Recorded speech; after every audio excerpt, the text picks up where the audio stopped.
हाय। अभी previous lecture में मैंने आपको और गिव, लेस देन और मोर देन के बारे में ग्राफ को डिटेल से समझाया था। इस ग्राफ में मैं आपको सिंपल बार डायग्राम बनाने के बारे में एक्सप्लेन करूंगा। सिंपल बार डायग्राम में आपके पास दो चीजें होती हैं। पहला ईयर्स दिए हुए हैं और दूसरा सेल्स या कुछ भी अमाउंट या नंबर या कुछ भी चीजें आपको कंपेयर करने के लिए और रिलेशन मालूम करने के लिए दी जा सकती हैं। अब यहाँ पर ईयर्स और sales in rupees, in 1000 rupees जो है, इन थाउजेंड्स में जो है वो आपके पास वैल्यू गिवन है।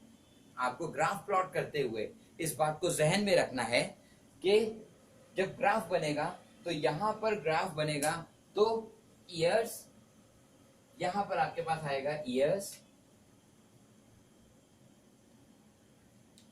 और y एक्सिस पे आपके पास आ जाएगा सेल्स, और उसको हम ग्राफ की मदद से पूरा एक्सप्लेन करेंगे।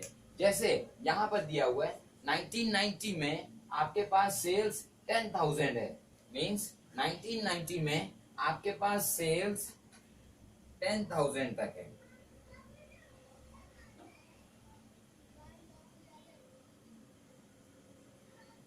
इसके बाद आपके पास 1991 में सेल्स इंक्रीज होकर 15,000 हो गई, तो 1991 में आपके पास सेल्स इंक्रीज होकर 15 हो गई।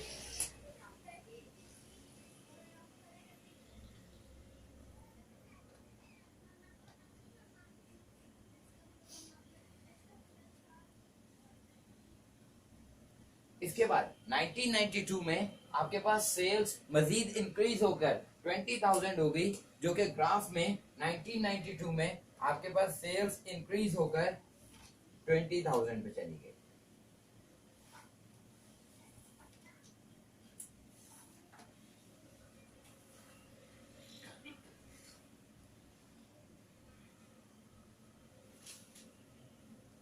नाइनटीन 1993 में सेल्स इंक्रीज होकर आपके पास 25,000 पे पहुंच गई, जो कि 1993 में आपके पास सेल्स इंक्रीज होकर 25,000 पे आ गई।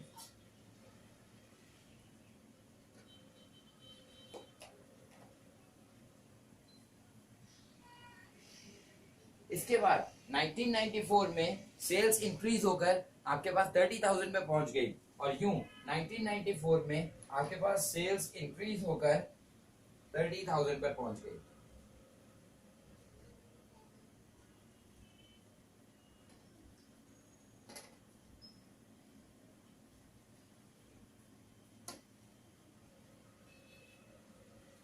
और यूं आप यहाँ पर इंक्रीज इन सेल के बारे में डिटेल से इस ग्राफ की मदद से देख सकते हैं।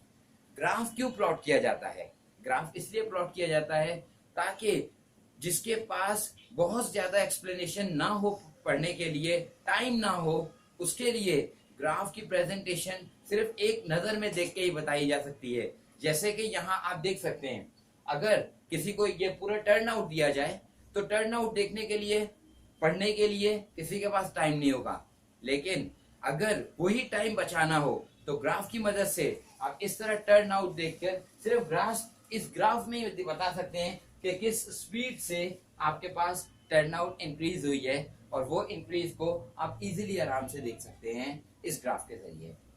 अब नेक्स्ट ग्राफ में मैं आपको दूसरे ग्राफ के रिलेशन के बारे में भी एक्सप्लेन करूंगा।